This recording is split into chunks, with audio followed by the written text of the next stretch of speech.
Welcome to our tutorial on checking if someone is online on Instagram.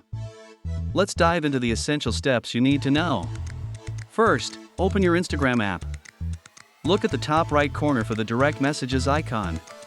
Once you're in your messages, look for a green dot next to the usernames.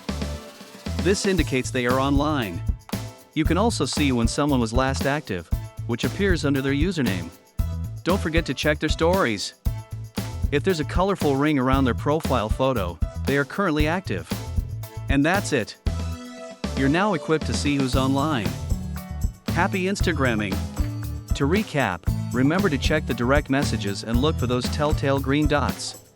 Stay connected with your friends and see who's online. It adds a new dimension to your Instagram experience. Make sure to turn on your own online status settings to enhance interactions. If you enjoyed this tutorial, don't forget to like and subscribe for more tips. Share this with friends who need a guide on Instagram online visibility. Thanks for watching, and see you in the next tutorial.